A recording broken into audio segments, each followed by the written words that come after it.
What's up, everyone? Welcome to Eyes Closed with Palisades. What's up? Thanks for taking the time. I know you've probably been through many an interview. It's all at good. This point yes, of the day. I enjoy them, so it's fine. So for Erase the Pain, which is your previous album, you released it in like late December of last year. Is that like right? I think it was the last day of December, or like the 29th, I believe it was. Yeah. A little early New Year's gift, late Christmas present. Yeah. When you were writing for it, how did you get in the zone? Because obviously it's an album that addresses a lot of painful sort of situations, memories in life. What were the physical circumstances of writing it? We actually wrote it all before we were in the studio. We all lived together, me and Matt lived together, and Aaron and Brandon lived together, and Xavier lives around the corner. We have a home studio, so we all wrote about 15 to 18 songs before we got into the studio, and that's where all the discussions kind of came around. And then when we got into the studio, we kind of had to revamp them all and figure out and dig through, and that's when we had the real big discussion of everything. So yeah. So you pimped them up then when you actually went to exactly. The studio. Okay, I see. So we felt a lot of pressure on that album because we had released our self-titled that was received so well, but we were also going through a lot of stuff that time. We felt really low and kind of, this is kind of make or break for us.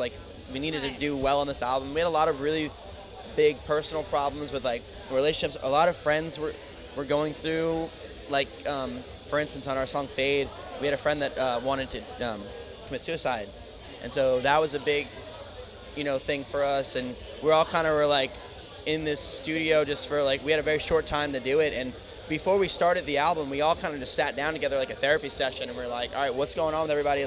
Let's talk about it. And then we kind of just picked out the points of things that we really felt, not only that we want to talk about, we felt other people could relate to and they wanted to talk about, but maybe they didn't have the right words to say it. So it was hard. It was hard to just be that vulnerable and honest with ourselves. There's so many things on the album that we talk about that we were kind of afraid to talk about, but we decided, not afraid, but it took a lot for us to talk about it. You know what I mean? And we did, and it shows forth in the album. Yeah.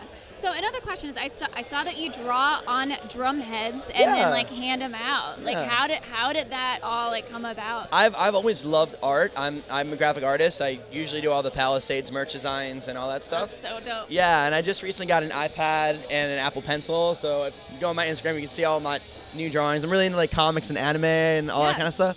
So I just figured, hey, because before we were always just signing them and writing stuff on them. And I was why not just draw some stuff on them? And people have been really loving them a lot. So I've been taking requests, or I'll just be oh, this is kind of what you get today. Yeah. Last one I think I drew was Wolverine. Yeah. So that was really cool. It was fun. I love it. Yeah. What's an unusual request that you got? Someone asked me to draw two dolphins in the air kissing. I was oh, maybe I could do that. I don't know. I don't really get too many weird. There's some people that say some weird stuff that's not appropriate for the folks back home, but you can imagine. That's some fan fiction kind of style. Okay. Yeah. But the dolphins, I mean, maybe you can draw some inspiration for your next album cover. Instead of a snake, it's gonna be just two dolphins kissing on the front. Yeah, exactly. To really represent the essence of your band. Exactly. I think amazing. So we're at Download Festival. When you know that you have a huge show like that coming up, how do you mentally and maybe physically prepare? Do you wake up with butterflies in your stomach, that kind of stuff? When we first started playing music, it was always like that, but now it's kind of just more of excitement. It's not really nervousness at all. We're pretty secure. It's what's weird? It's when you play a small show, we get more nervous. I've heard that, knowing that this and that person's in the It's because you're looking right into your soul, so it's really hard to be this persona on stage. But when there's just a sea of people, it's so much easier. And well, at least for us, I don't know, we just feel natural in that element. Yeah. You know what I mean? Usually, a few shots of Jameson doesn't hurt either. Fair enough. So I've obviously looked into your band and found out a lot about the music aspect, the writing process, and all that stuff. But I kind of wanted to find out what makes you tick, on a personal level. Okay. So I wanted to know. There's only you now, so basically you can just speak your mind. Sure. Who's always late? Ooh, Xavier. 100%. I like how you didn't even hesitate. No, everyone knows that one. Who's most likely to mess up on stage? Is there someone that like? Me? Really?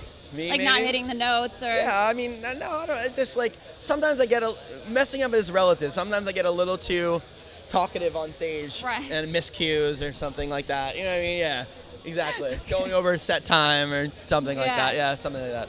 Okay, who's the geekiest? It depends on what you mean by geeky. If you mean as far as technology, Xavier. Oh, true. Okay. If you mean as far as like comics, anime, me and Aaron. 100%. Like Japan is our holy ground as far as like anime. We love that. Japan is the coolest country. For sure. Yeah. You've been before, is that right? Once, yeah, it was great. Okay. Yeah. The last one, who's most likely to cry during a movie? Me, yeah. This is all about me. This is a personal therapy session with Lou Maselli of Palisades. Yeah. Amazing. There we go. What was the last movie that I cried to? It was the movie Your Name. It's an anime.